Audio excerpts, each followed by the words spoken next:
Okay, so I did my Catholic social teaching project on Pfizer, the pharmaceutical company. Headquartered in New York, Pfizer is one of the largest pharmaceutical companies in the world.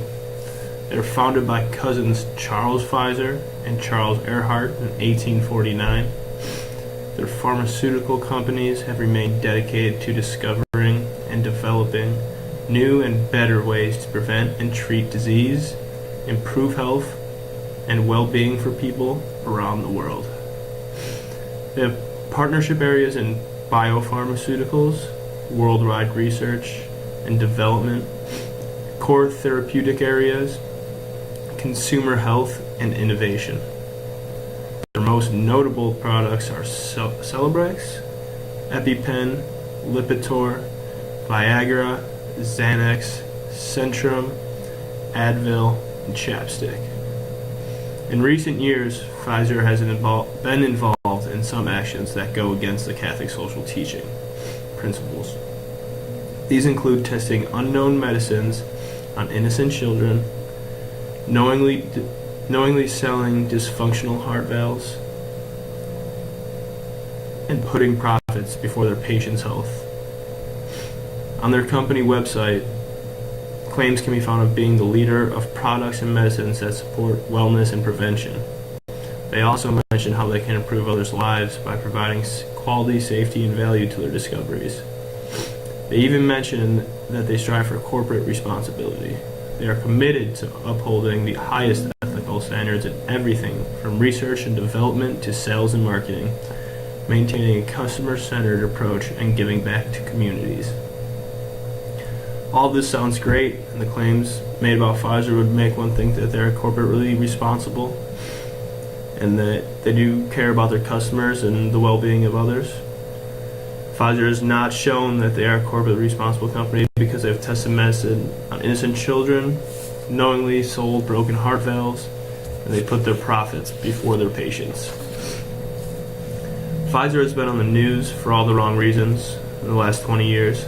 They have been involved in shady activity, ranging from pricing scandals to selling products that don't work. They've been sued many times and had to pay large sums to settle these cases. The first corporate crime that I want to touch on is when they illegally tested drugs on children.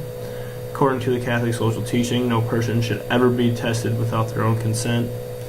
No person, moreover, may be used thoughtlessly as an object for the purpose of therapeutic experimentation. Therapeutic experimentation must take place in accordance with protocols that respect fundamental ethical norms. Every treatment or process of experimentation must be with a view to possible improvement of the person's physical condition and not merely seeking scientific advances. This is a moral responsibility that Pfizer holds. The Guardian reported that Pfizer has been accused of irregularities during a clinical trial in Nigeria. The company is said to have used an experimental drug on sick children during a major outbreak of meningitis without official approval. In a camp of about 200 children, Pfizer illegally used a drug which was not yet certified to use. The use of a drug was not yet certified is one thing, but is completely different when it's applied to 200 children. These children did not know what was happening to them. Their basic rights were taken away by Pfizer. A Nigerian doctor employed by Pfizer to run the clinical trial in Kano said that the letter certifying approval by the ethics committee at the hospital where the children were treated was probably written a year after the experiment took place. The hospital's medical detector, talking to the Washington Post, confirmed this. He told the Post that the document was a lie. He said the hospital had no ethics committee at the time of Pfizer's trial. They created a fake ethics committee, fake certification. They would do just about anything to cover up their own mess. They took away the basic human rights of these children while also intending to cover it up to the rest of the world. Like I said earlier, they also sold dysfunctional heart valves. They did this while their employees knew that they were in violation of the manufacturing processes. There was a couple suits that rightfully came to Pfizer over these heart valves. People got sick and died from these heart valves. They were responsible. Pfizer was responsible for these lives. The last corporate crime that Pfizer had was being involved in putting their profits before their patients' health. They paid a $2.3 billion fine and pled guilty when a painkiller was found that it was illegal marketing, and the fines were over $13 million. After learning about the fines, Pfizer can make certain changes to the company to promote a brighter future.